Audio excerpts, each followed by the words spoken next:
His name was once on church posters across South Africa. People called him Pastor. They believed he carried power from God. They believed he could heal sickness, break curses, and open doors of success. But what they did not know was that every miracle he performed came from a source darker than night. He was not a man of God. He was a man owned by the devil. The same pastors you admire, the same celebrities whose quotes you post online, many of them kneel before the same altars of darkness he once knelt before. Inside the glamorous churches, behind the lights, behind the choir, behind their prophecies, there is a system. A spiritual factory designed to control minds, harvest souls, and recruit more people into darkness. And in South Africa, this system is everywhere. He knew, because he was trained to be one of their agents. They gave him fame, crowds, and money. In return, he gave them human souls. He watched pastors sacrifice their own members for power. He watched celebrities make blood oaths just to stay relevant. And the devil made sure we all smiled on stage, so no one would ever suspect the truth. This is not a story about success.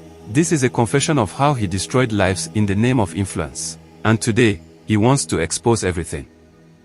I never planned to become a servant of darkness. I only wanted to escape poverty. I grew up in Mpumalanga, in a small town where hope was a rumor and poverty was a daily language. My mother sold vegetables near a dusty taxi rank. I watched her fall sick slowly, first the coughing, then the weight loss, then the weakness. Hospitals were far. Money was always short. Every night, I begged God to heal her. But day by day, she became thinner.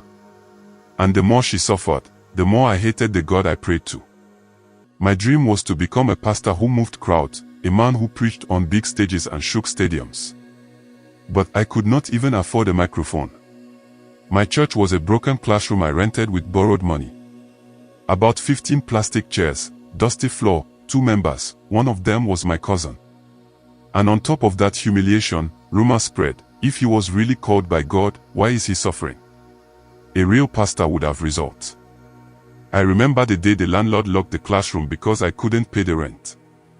It felt like someone kicked my chest. I sat outside the abandoned building and cried. Not for myself, but because my mother was dying, and I was failing her. One night, after everyone left, I sat alone under a flickering streetlight. I whispered to myself, if God will not help me, I will find whatever can.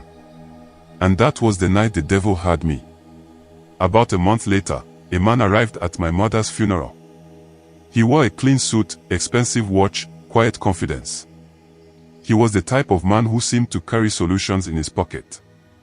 After the funeral, he came straight to me and said he knew why my church was not growing. He said, there are places where power is taken. There are places where destinies are exchanged. He told me that pastors from across South Africa, Botswana, Namibia, Lesotho, Zimbabwe, and even Mozambique traveled to certain locations, places no one talks about publicly. He mentioned forests in Venda, where ancestral spirits are invoked. The mountains around Limpopo, known for midnight rituals. The old tunnels of abandoned mines in Gauteng, where sacrifices are left. A dry forest near King William's Town in Eastern Cape, where people disappear during initiation. He told me power was not prayed for, it was exchanged. That night, he gave me an address. Deep Venda. A place called Zimoli.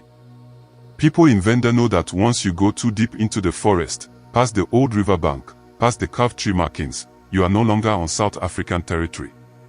You are on spiritual ground. I traveled there in silence. When I arrived, it was no longer a forest, it was a gate. The air was heavy. The birds were silent. My skin started to itch as if something unseen walked beside me. The deeper we went, the darker it became. Not night. Not shade. A spiritual darkness. At the center of the place, there was a stone circle. Burnt charcoal. Animal bones. Red cloth tied to branches of trees. And on the ground, symbols I later learned were demonic seals for blood exchange. That night, I was told the truth, power requires sacrifice. I was instructed to write 3 names. Someone I loved, someone who loved me, someone who trusted me spiritually. My hand shook as I wrote. My tears fell on the ground as I realized what I had become.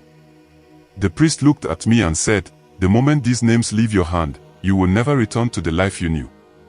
The wind blew hard, like the trees were screaming. Something whispered behind my ear, a voice without breath, a voice without mercy. And that was the night I traded souls for success. I left the forest with spiritual power, but without a soul. From that moment, I became a tool. A tool to attract people. A tool to mislead. A tool to harvest lives. I returned home with power. But I returned without peace. Because now, the darkness had gained legal access to me. And my rise to fame began. The first soul I sacrificed was someone who believed I heard from God. And so are the pastors across South Africa, sacrificing innocent people for power and fame. The thing is, power entered my life quietly, like poison. After that night in the Venda forest, people looked at me differently. Their eyes followed me when I entered a taxi. Strangers greeted me with respect. My presence felt heavier, like something unseen walked ahead of me and demanded attention. I did not preach better. I did not fast more. I did not pray harder. But suddenly, people came. My first month, on Sunday back in my small town, the little classroom church I once struggled to fill was overflowing. People stood outside by the windows, desperate to hear me speak. Every word I said felt supernatural. People fell to the ground. Others screamed and confessed sins. Some said they saw angels. But I knew the truth. There were no angels. There was only a system. A system designed to convince people that power equals divinity, as long as the source is hidden. In the beginning, the darkness gave me everything I desired. Money came fast. Gifts from strangers. Invitations to speak in bigger churches. The humiliation I once felt disappeared. Pastors started calling me for impartation. They wanted the same power I carried. For the first time in my life, I felt seen. But soon, the devil made his terms clear. I was told to expand my network to attract pastors, musicians, influencers, and young men desperate for validation. The darkness does not chase people randomly. It targets the influential, those with access to the crowd. You see, people follow pastors. People worship celebrities. The devil only needed one person to control thousands. The invitations began pouring in. I traveled to big churches in Johannesburg, Durban, Cape Town, Bloemfontein, Gaborone, Windhoek. The pastors treated me like a spiritual celebrity. They prepared green rooms, bottled water, photographers. Everything looked holy, yet everything felt hollow. During private meetings, the real work happened. The dark spiritual network connected us through secret gatherings, luxury lodges in Sandton, penthouses in Umdloti, private estates near Hartbeespoort Dam, and mansions in Constantia. Places where people assume purity because of wealth. These gatherings were not prayer meetings. They were recruitment events. I watched famous pastors remove their suits and kneel before carved wooden idols imported from West Africa. I saw gospel artists mixing ancestral rituals with church performances in exchange for viral fame on TV and radio. Some pastors used church members as spiritual collateral to keep their power. Some celebrities made oaths that required yearly sacrifices. Some influencers signed contracts that tied their destiny to the altar of darkness. The devil's instructions were simple: influence them, then harvest through them. At first, I believed it was just spiritual exchange, nothing serious. But then I saw what happened to the people who followed us blindly. In every service, the same pattern happened. The music team created emotion. The lights created atmosphere. Then I stepped on stage with miracles. I never prayed for healing. I commanded spirits. Sometimes the demonic power worked instantly, someone's pain disappeared, someone else's leg straightened. The crowd clapped, cameras flashed, testimonies flowed. But I saw what others could not. Their relief was temporary. Their bondage became permanent. The more they believed in me, the deeper the darkness rooted itself in their lives. They called me man of God. But I was nothing more than a spiritual transaction point. The devil rewarded obedience. More money came. More invitations. bigger crowds. Soon, I was flying business class, booking expensive hotels, driving cars I never dreamed I would sit in. I climbed stages with thousands shouting my name. I stood next to celebrities with national influence. I had access to politicians, millionaires, and media houses. The person I once was died completely. Money replaced vision. Fame replaced purpose. Power replaced God. Every night, I heard the same whisper, "Don't stop. You have not harvested enough." The network demanded new names every third month of the year. Sometimes too, it was scheduled to fit into the national celebrations calendar, where people will be traveling all of the country in numbers, and the sacrifices will be happening in the form of accidents. So people will not trace the source. At first, the sacrifices were strangers, church members who trusted my prayers. When tragedy struck their lives, I told them they were under attack and needed to sow more. In reality, their names were already given to the spirit altar. I slept well after destroying destinies. My conscience was gone. But the darkness was not done with me yet. Because the next instruction would break whatever humanity I had left, recruit celebrities. Celebrities attract millions. Millions of souls. And the devil wanted them. You see, the first time I attended a private celebrity ritual, it was held in Soweto, right behind a building where children played during the day. It shocked me. Because by day, influencers motivated the youth to chase their dreams. But by night, some of them kneeled before demonic seals to keep their fame. In that location, under dim red lights, I watched people the world adored participate in sacrifices the public would never believe. They removed their crosses. They removed their rings. They removed their masks. And they showed who owned them. Some came willingly, fame had become their oxygen. Others came trembling, their influence was fading, and they needed to renew the covenant. One thing you all must know is that the darkness does not force. It simply offers shortcuts. And shortcuts are appealing to desperate people. You don't know how many famous faces walk around every day with spiritual chains invisible to ordinary eyes. In these secret networks, every time you recruit someone new, your power increased. Every time they gained followers, the darkness gained souls. I became a king in the shadows.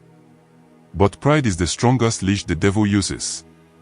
I believed I was in control, until the darkness demanded someone I cared about. And that was when everything began to crumble. The next sacrifice was not a stranger. It was someone I loved. I used to believe I could control the darkness. But the darkness does not partner with you. It owns you. And when it owns you, it demands something that hurts. Until now, all the sacrifices were people I barely knew, church members who trusted my prayers, young dreamers who looked up to pastors and celebrities. But in the 6th year of my rising fame, the spirits changed the rules. They wanted someone close to me. Someone emotionally connected. Someone who trusted me completely. Someone whose tears would stain my conscience forever. It happened after a massive revival event in Durban. The auditorium was packed. Thousands of people screamed as if salvation itself walked on stage. Cameras flashed, offering angles that made me look supernatural. The organizers praised me for the anointing, but deep down I knew I had performed well, not spiritually, but contractually. After the final session, while everyone celebrated, my heart felt empty. The louder the crowd cheered, the quieter my soul became. That night, in a luxury hotel near Umhlanga, the atmosphere suddenly changed. The air felt heavy, cold, like invisible hands pressed on my chest. The mirror fogged. The lights flickered. Something was in the room. The voice came, not as sound, but as thought. The next sacrifice must be chosen. Choose someone whose absence will break you. Only pain opens deeper gates. My hands became ice cold. My legs shook. I tried to push the thought away, convincing myself that I misunderstood. But in the secret world of darkness, instructions are never suggestions. The following week, during a private gathering, the spiritual supervisor, the same man who led me to the Venda forest, looked at me with expressionless acceptance. He placed a black book on the table. Inside were pages filled with names of people who had been offered as sacrifices by other pastors, influencers, and celebrities. Page after page, names of ordinary people who disappeared mentally, emotionally, financially, or physically, simply because someone wanted power. Then he pushed a pen toward me. He did not speak. He did not need to. The rules were clear. To maintain the power I had received, I needed to add a name, someone emotionally tied to me. I thought of choosing a distant acquaintance. Someone whose disappearance would not bother me.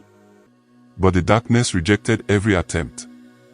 This open chapter will not close until the right name was written.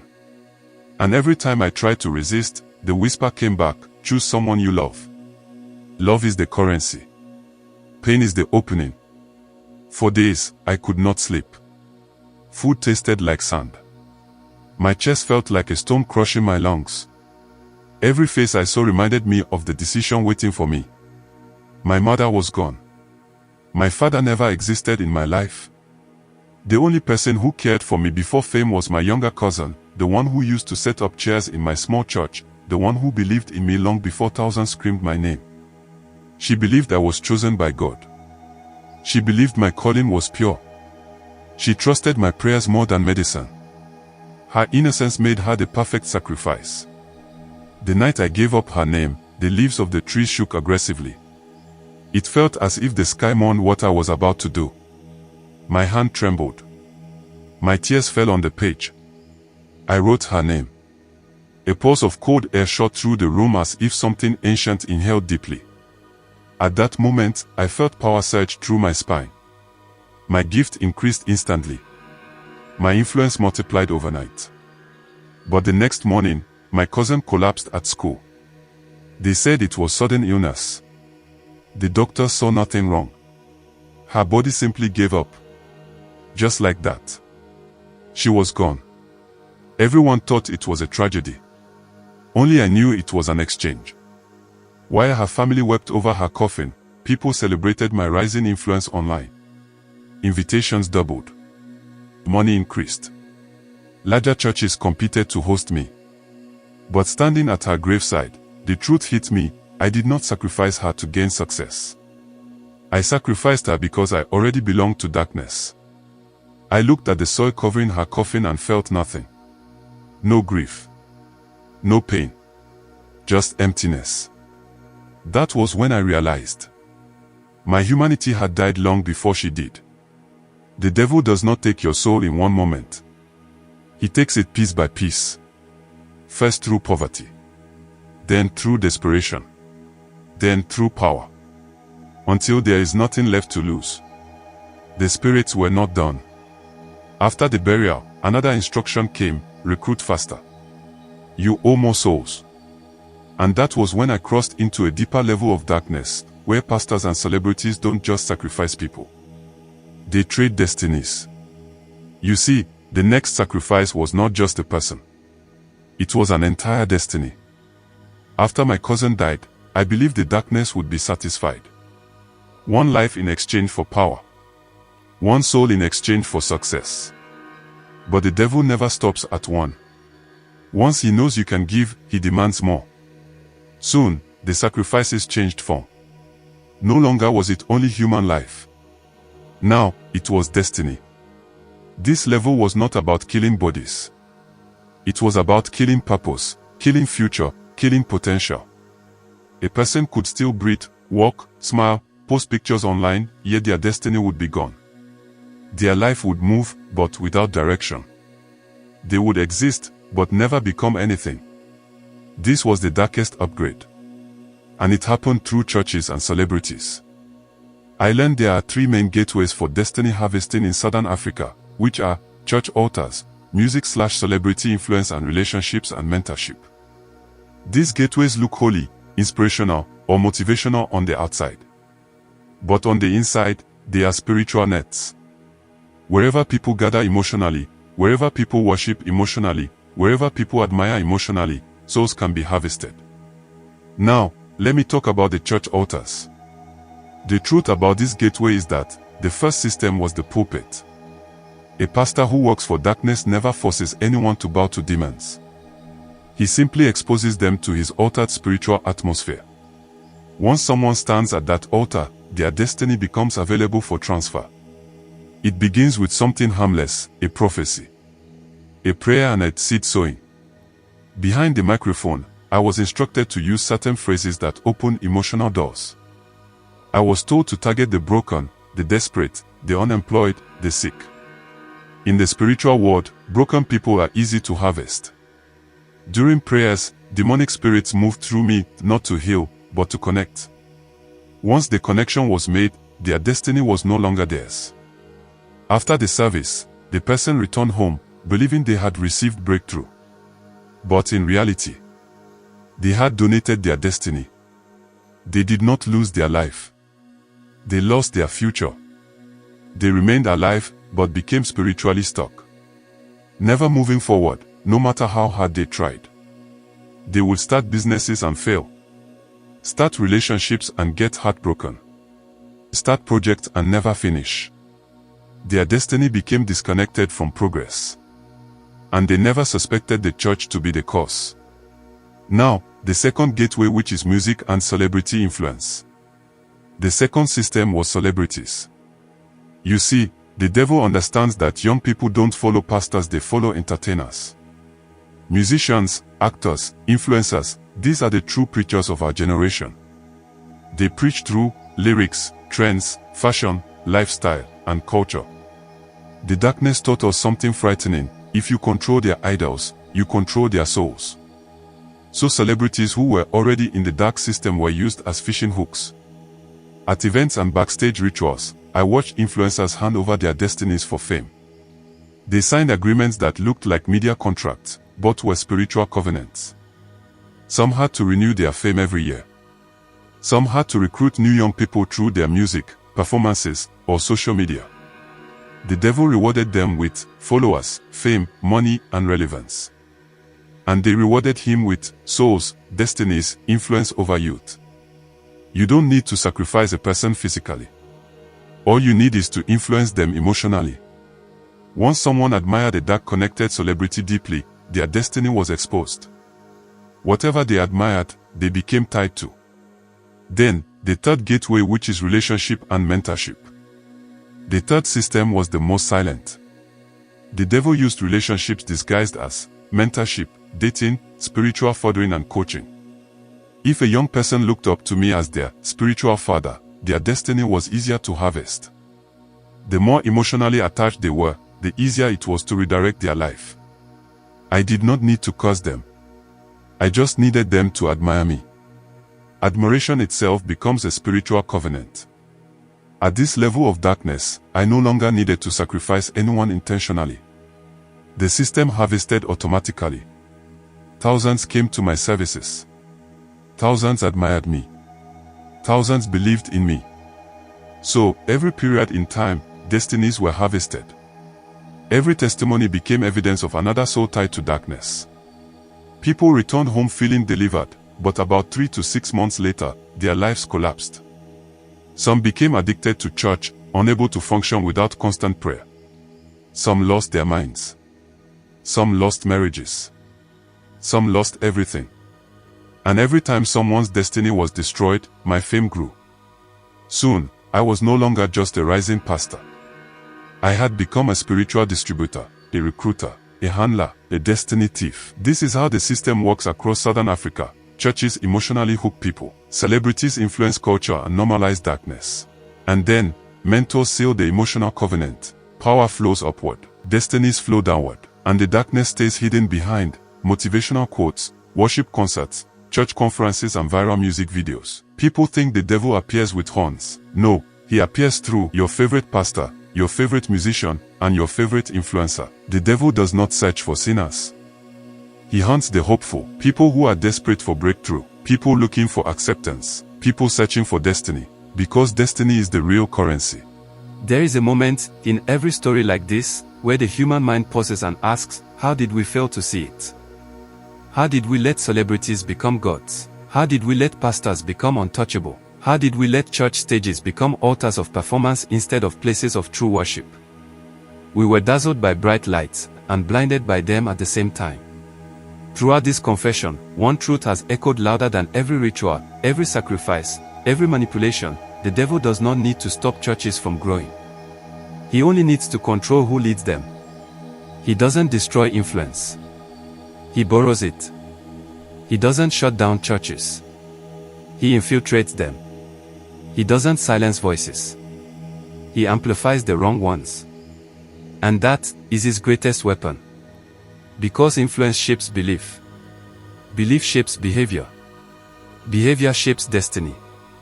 In this episode, you didn't just hear a story about a former satanic pastor. You heard a warning. Some of the people we celebrate, some of the voices we follow, some of the anointed vessels we repost are not leading souls to God. They are leading crowds to darkness wrapped in scripture. They speak in tongues on Sunday and sign spiritual contracts on Monday. They preach about light but live in darkness. And the question is no longer, are there satanic pastors in our pulpits? We now ask, how many? Who are they influencing? And have they influenced me? This is not the moment to point fingers at celebrities, pastors, prophets, or worship leaders. This is the moment to point inward. Because the devil doesn't only target pastors. He targets the insecure, the desperate, the curious, the hungry, the ambitious. He targets anyone who craves influence without first building intimacy with God. And so, to you watching this right now, if fame ever felt tempting, if shortcuts ever felt easier, if you ever wondered why some people rise overnight, remember this: everything the devil gives has a receipt. And the payment is always your soul. If this story touched you, don't just watch, don't just comment, don't just share, pray, reflect, return. This is Dangerous African Confessions HD. We will meet again in the continuation of this story.